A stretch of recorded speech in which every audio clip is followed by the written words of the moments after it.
Hey everybody, it's Maurice. I'm here with another video. I just left the gym, so this is like actually I wear this shirt out a lot as well, but I also like to wear it to the gym to sweat a lot. But as I was in the gym, I was just thinking about a video that I had recorded recently. I don't think I put it up yet, but I basically was talking about creating, other methods of income outside of your job, whatever your 9 to 5 is. And one of the things that I had thought about was, I watch a lot of videos on YouTube like everybody. And a lot of the videos I see are people basically talking about how they, have drained their 401ks or IRA accounts.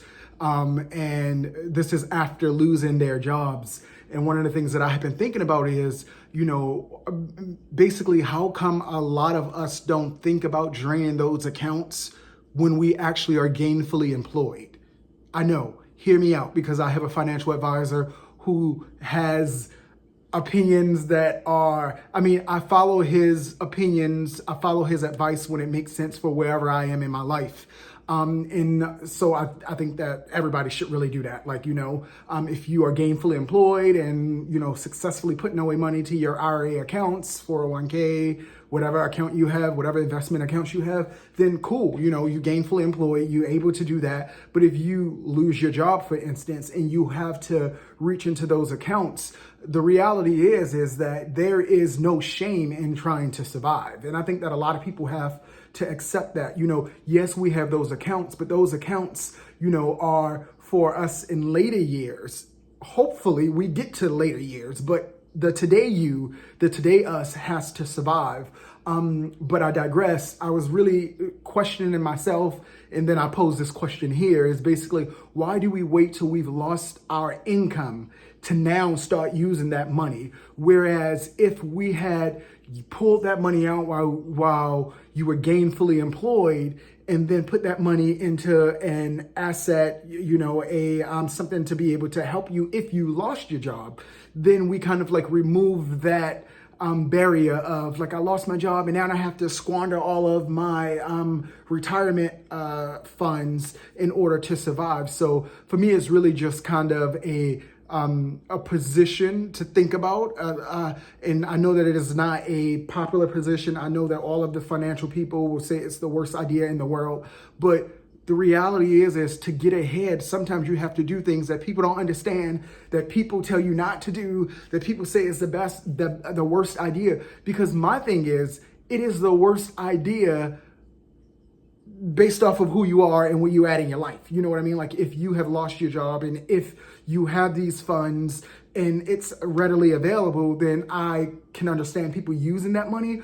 But I think, my position to people who are already working would be to explore using those funds to create some kind of asset, to be able to help you out in case something happens to your job. Because the reality is what you know and what I know is that none of these jobs are loyal to any of us. It can happen to the best of us, the worst of us, at any moment, And so the reality is that a lot of us have to start strategizing. We've got to wake up and think about what we will do when if doomsday happen.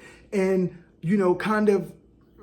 going through and not strategically putting ourselves in a position to where we won't need another job immediately. We could give ourselves some time to think. You know what I mean? Like, I think it's a very smart position to take. And I think a lot more of us need to start considering those options while we are actively and gainfully employed, to figure out, other avenues to be able to protect ourselves against if something happened to us. Like I said, I know that this is not a popular position. I know that all of your favorite people would not say that. But also too, quite honestly, I guess for me, it's because I'm so anti and opposite, and why not? You know what I mean? Like, why follow the way? Because think about this. You are shoveling money into an account, and I'm not saying that it won't be helpful when you are at this point 85, depending on how old you are. For me, probably like 85. Yes, it will be helpful and all of those things, but what is the point of shoveling away money if the today me you know what I mean, is trying to get by. That today me is struggling and trying to figure out and scraping and scrapping. You know what I mean? Like, what is the point of shoveling all of this money away for a future date that may or may not come? You know, when we could literally strategically look at this situation and say, you know what, let me pull this money out before I actually need it and let that money go and do some work to actually be able to, you know, produce, go into an asset that constantly is producing income, you know, that way, no matter what my situation is within my organization, whatever kind of work you do, that way you can already start positioning yourself and preparing yourself for if something happened. But I think too many of us are sitting on our hands, and when these companies drop us, it's like, I've been here for 15 years or 5 years or whatever it is, and we are so shocked and so, you know, taken off guard. And the reality is that we should not be. They are showing us every single day that the loyalty is not to us. It is to the investors. It is to the people who care mostly about the bottom line. And it is not to the people who are actually putting in the work to do the job. And so it is your responsibility to be concerned about you. And it is your responsibility to think about what is going to happen if that organization says that they no longer need your services, no longer want you, whatever, however they frame it. You've got to figure out how you're going to protect yourself. And while it is nice to have a very nice account, you know what I mean, that's growing for you in 50, 60 years, you know, you've got to figure out what you're going to do today. You've got to strategize about how you're going to get yourself through, you know what I mean, like today, or, you know what I mean, how you are going to start strategically lining up your finances to be able to protect you no matter what this organization does or say, you know. We really are living in, as they would say in church, we living in perilous times. We really are. We living in some very intense economic times. And I think that the warriors are the ones that's going to come out. The people that are strategically looking at the stories that they've told us, the people that are analyzing our own finances, our own best interests, the things that make sense to us. I got to tell you, I had a conversation with my financial advisor, and I was giving him a play of, you know, basically an asset that we purchased and that we are, you know, putting money into. And basically, he was not in agreement with my strategy. He wasn't in agreement with the plan. He understood it.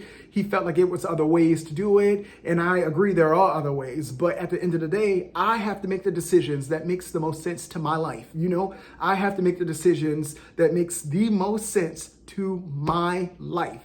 And you've got to do the same. You've got to stop listening to everything that these people tell you. You've got to stop being scared. You've got to stop wondering what happened and asking around, calling people, did they ever try it or did they not? I'm just telling you, you've got to worry about your own self. You've got to worry about your own life, and you've got to get up and start protecting your future. And that is not always just shoveling money into an account, you know, and sitting on your hands while you are sinking present day, you know. So that is my story. I'm sticking to it. That's my position on it. That was really all I wanted to say. Just, you know, like I said, just got out of the gym. And in the gym, the one thing I love about the gym is that I feel like I'm always thinking. It's always giving me like another, like I just go there to really like just like work out, but also to really like just to like process my thoughts, you know, strategize around my life, strategize around finances. And so, you know, my advice to you, my unsolicited advice to you is to really like think about your finances and think about, you know, things that you can do to put yourself in a better situation, because again, we're in perilous times and a lot of the organizations are not on our side. They are on the side of their investors and protecting their bottom line. And if that means getting rid of you, they will do it without a question. So I hope you enjoyed this video, and I look forward to seeing you in the next one. Peace.